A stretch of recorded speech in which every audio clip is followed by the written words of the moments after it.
नमस्कार, आप देख रहे हैं न्यूज बुलेटिन और मैं हूं आपके साथ ज्योति श्रीवास्तव। आज के बुलेटिन में बात करेंगे उत्तर प्रदेश, महाराष्ट्र और मध्य प्रदेश से जुड़ी बड़ी खबरों की। सबसे पहले अमरोहा से, जहां एक्सपायरी खाद्य पदार्थों के अवैध कारोबार पर बड़ी कार्यवाही करते हुए खाद्य सुरक्षा एवं औषधि प्रशासन ने कारोबारी पर 8 लाख रुपए का जुर्माना लगाया है। इसके बाद गढ़चिरौली से बड़ी सफलता की खबर, जहां पुलिस और सीआरपीएफ ने संयुक्त नक्सल विरोधी अभियान में हथियारों और विस्फोटक सामग्री का बड़ा जखीरा बरामद कर सुरक्षा बलों पर संभावित हमले की साजिश नाकाम कर दी।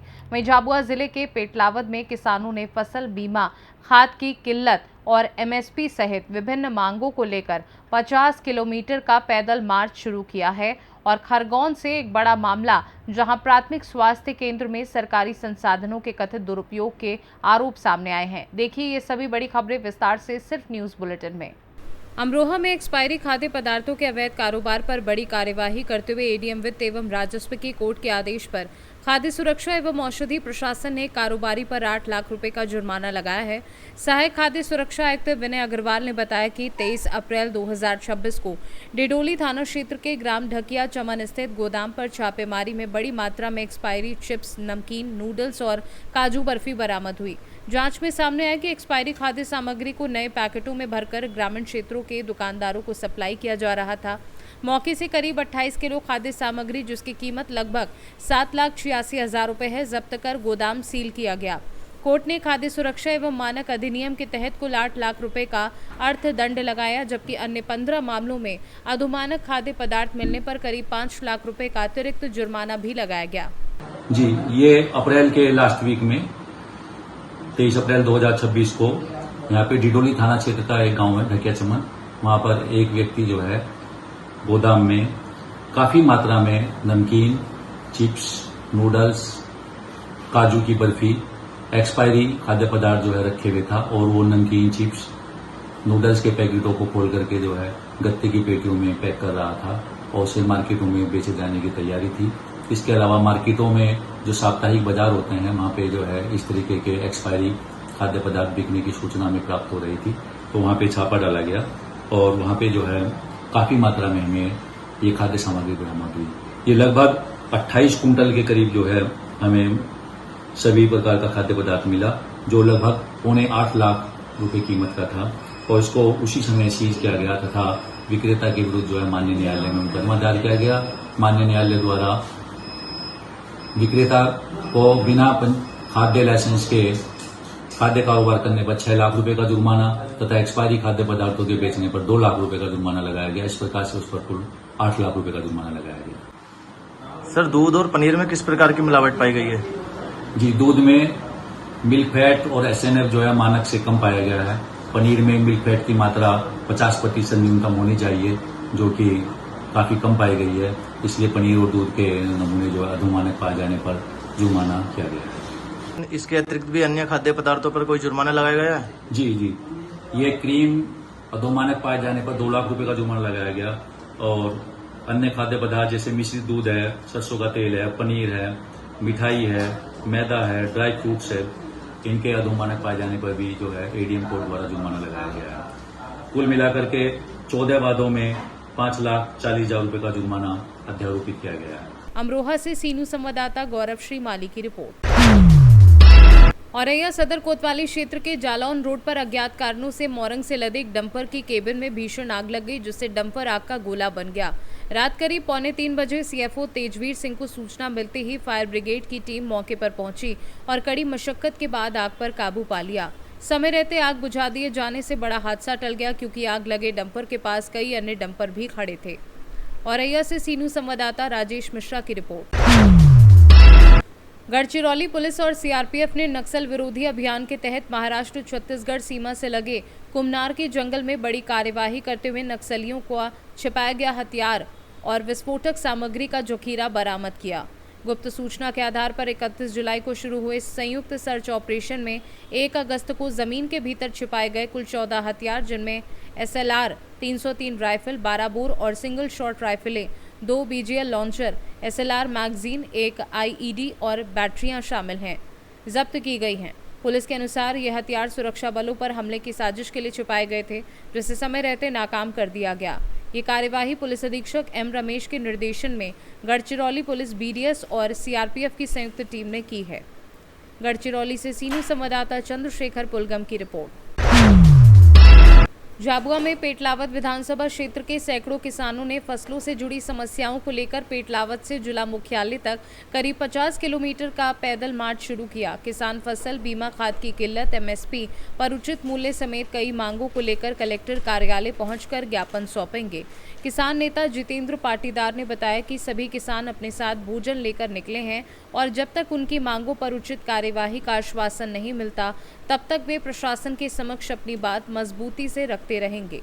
जय जवान जय किसान। आज सभी किसान जो फसल बीमा से वंचित थे वो अभी कलेक्टर ऑफिस तक पैदल मार्च निकाल रहे हैं। कुछ किसान ट्रैक्टर से भी आ रहे हैं। सबसे बड़ी बात है कि जो किसानों का आक्रोश है वो अब देखने को मिल रहा है, क्योंकि किसान अपने साथ में राशन लेके आए हैं और मतलब हमारा उत्साह भी अच्छा है, क्योंकि राकेश टिकैत जी के आने के बाद जो किसानों में जो जागरूकता हुई है उसको लेकर सभी किसान एक साथ अपने हक के लिए निकले हैं और अभी सभी किसान 25 किलोमीटर की यात्रा कर चुके हैं और मोहनकोट और कल्याणपुरा के बीच में पहुंचे हैं। बहुत जल्द मिलते हैं झाबुआ कलेक्टर ऑफिस। झाबुआ से सीनियर संवाददाता मनीष कुमट की रिपोर्ट।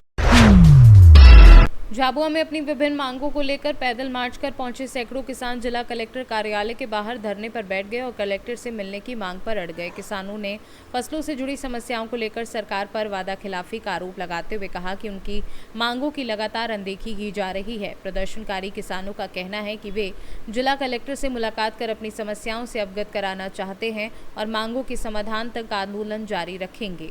इस फसल बीमा पे हमने बात करी, ज्ञापन देने जाते तो ज्ञापन भी नहीं लेते हैं।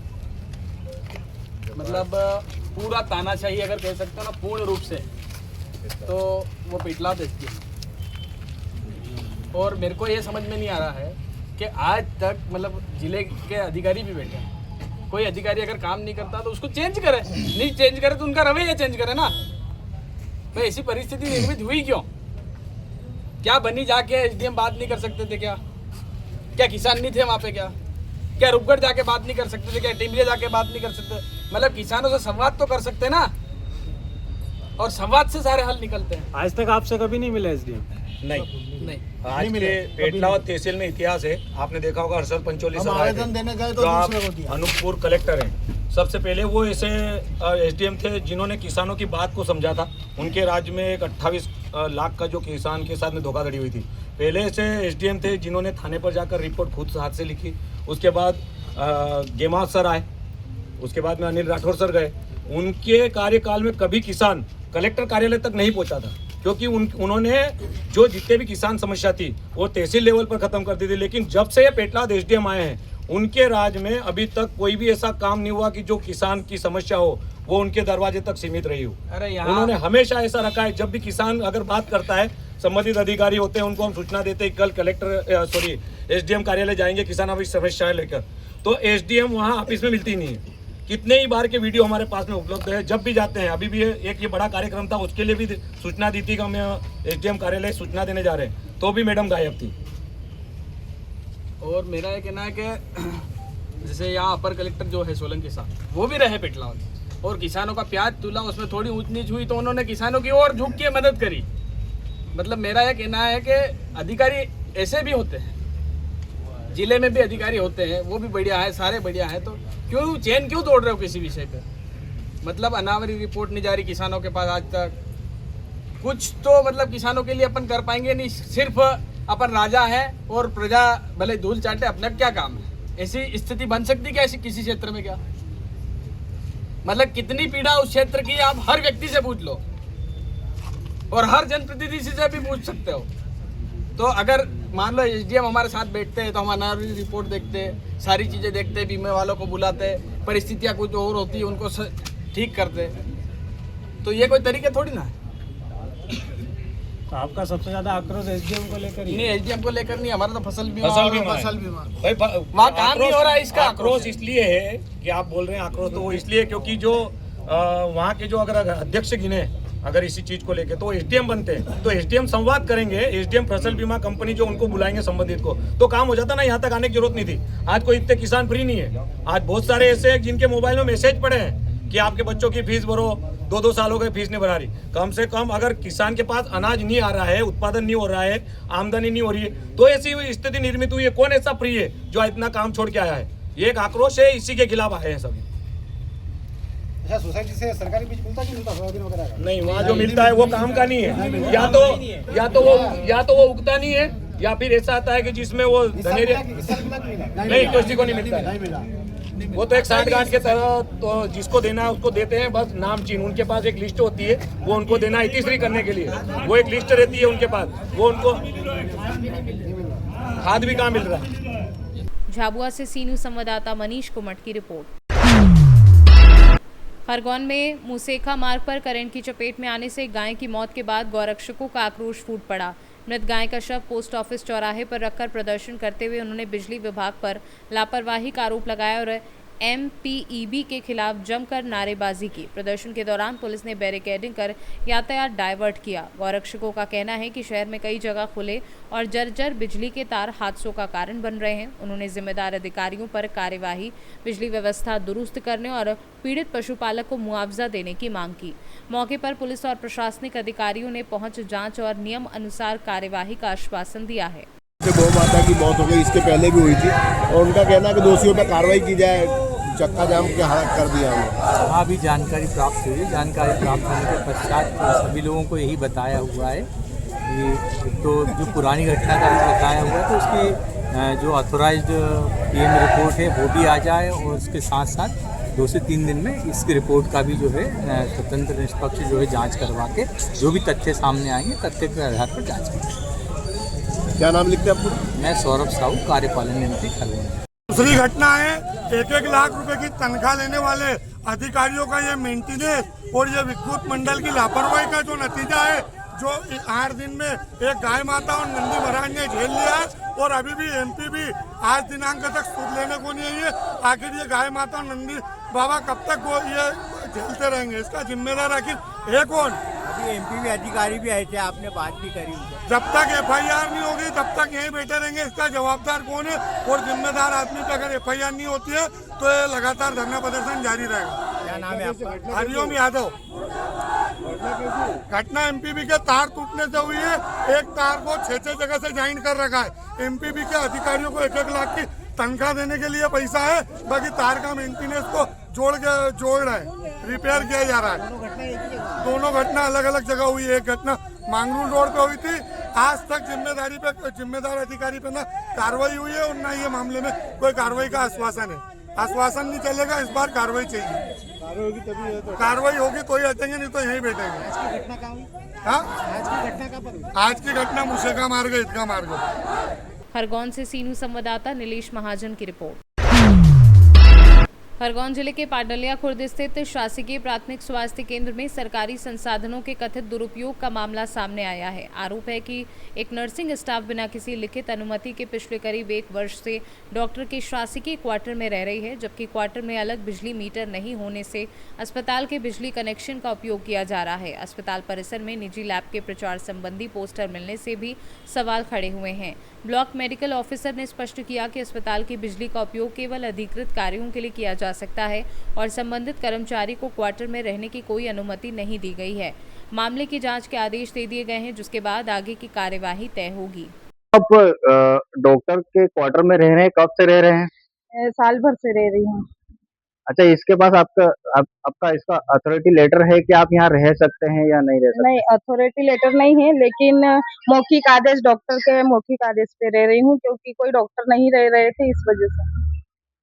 अच्छा, आपके यहाँ ये मीटर भी नहीं लगा है? कब से नहीं लगा है? ये तो जब से मतलब बना था ना, तभी से डॉक्टर एक थे पहले, उन्होंने ही नहीं लगवाया था, जब से नहीं लगा हुआ है। समथिंग कितने वर्ष हो गए? हो गए होंगे 4-5 साल। 4-5 साल। ठीक है, क्या शुभ नाम क्या है और आपका पद क्या है? बसंती नरगिस, नर्सिंग ऑफिसर। प्राथमिक स्वास्थ्य केंद्र पाडलिया में जो प्राइवेट लैब वगैरह है, तो उसकी लिस्ट लगी हुई है, इस पर आप क्या कहना चाहेंगे? लगा सकते बाहर या नहीं? लगा तो नहीं सकते हैं, परंतु अभी मेरे संज्ञान में आई है वो चीज़, मैंने उसको तत्काल हटवा दिया है। अच्छा, ये आपकी प्राथमिक स्वास्थ्य केंद्र करी है, यहाँ से बिजली चोरी करके समझ सकते हैं अपन उसको, लेकिन जो प्राइवेट स्टाफ नर्स का प्राइवेट रूम में रहने का उसमें भी लाइट चल रही है, उस पर आप क्या कहना चाहेंगे? ऐसे तो नहीं चल सकती है, परंतु उसको सर से बात करके पीएमओ साहब से और समिति से चर्चा करके सर को अवगत कराया जाएगा। अच्छा, समिति के द्वारा ऐसी कोई कार्रवाई की जा सके जो आने वाले समय में कोई भी स्टाफ नर्स या अन्य व्यक्ति हॉस्पिटल से बिजली चोरी ना कर सके? बिल्कुल, ऐसा हुआ तो संज्ञान में लेकर और सर के जो निर्देश होंगे और जो कार्रवाई होगी उसे हमेशा मान्य होगी। अच्छा, क्या नाम है आपका और क्या पद है? अजय पाटीदार, जन आरोग्य समिति के प्रतिनिधि हूँ, मम्मी अध्यक्ष। ठीक, धन्यवाद। खरगोन से सीनू संवाददाता नीलेश महाजन की रिपोर्ट। मोतिहारी के तुरकौलिया में चहलुम पर्व भाईचारे और सौहार्दपूर्ण माहौल में शांतिपूर्वक संपन्न हुआ। सेमरा टोला, सरिसवा, औरैया, सेनवरिया, बलही, कोरैया, मठवा और फतेहा टोला समेत कई गांव के अखाड़ों ने जुलूस निकालकर तुरकौलिया चौक पर पारंपरिक गोल मिलान किया और फिर करबला पहुंचे। सरकारी गाइडलाइन का पालन करते हुए युवाओं ने लाठी डंडों के साथ पारंपरिक खेल और हैरत अंगेज करतबों का प्रदर्शन किया।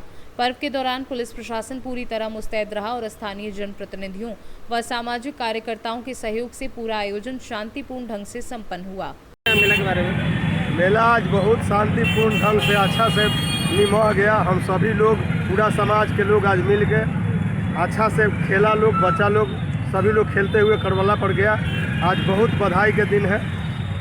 अच्छा से शांतिपूर्ण माने माहौल में ये पर्व बीत गया। नाम क्या हुआ? नाम मेरा बद्री पासवान हुआ। शांतिपुर से सब गुजर गया। हमारा नाम शाहिद रजा है और जितने लड़के लोग हैं खुशी से खेलते गए और सब खेल रहे हैं। यहाँ कोई चीज़ का कोई गड़बड़ नहीं है। सारा लोग अच्छे तरह से खेला और खेलते खुशी जाहिर करते हुए सब बच्चे लोग अपने लाठी बाजा सब बजाते हुए खेल के तो ख़त्म किया। मोतिहारी से सीनू संवाददाता मंसूर अहमद की रिपोर्ट। नासिक पुलिस की एंटी गुंडा स्क्वाड ने नासिक रोड और उपनगर थाना क्षेत्र में लूट, तोड़फोड़ और फायरिंग की वारदातों के मुख्य आरोपी भूषण उर्फ स्वप्निल गोसावी और उसके साथी आकाश गायकवाड़ को गिरफ्तार किया। दोनों आरोपी वारदात के बाद फरार थे, जिनकी तलाश के लिए पुलिस आयुक्त संदीप कर्णिक के निर्देश पर 3 विशेष टीमें गठित की गई थी। गोपनीय सूचना के आधार पर संगमनेर, अकोले और कोल्हार में तलाश के बाद पुलिस ने पीछा कर स्कॉडा कार को रोककर दोनों को दबोच लिया। आरोपियों के कब्जे से एक देसी पिस्टल, 4 जिंदा कारतूस और वारदात में इस्तेमाल की गई स्कॉडा कार जब्त की गई। पुलिस ने दोनों आरोपियों को आगे की कार्यवाही के लिए उपनगर पुलिस स्टेशन को सौंप दिया है। नासिक से सीनू संवाददाता प्रकाश खैरे की रिपोर्ट। भिलार के ग्रामीणों को सतर्क रहने की चेतावनी दी गई है। घटना की जानकारी मिलते ही वन विभाग के वनपाल जावीर, वन रक्षक संजय भिलारे, बाला साहब चोरमले और पुलिसकर्मी तानाजी शिंदे घटनास्थल पर पहुंचे। इलाके का निरीक्षण कर नागरिकों को सतर्क रहने की अपील की गई है। सतारा से सीनू संवाददाता शान परवेज डांगी की रिपोर्ट। न्यूज बुलेटिन में फिलहाल के लिए इतना ही। देश दुनिया की बाकी खबरों को जानने के लिए आप देखते रहिए सी न्यूज भारत।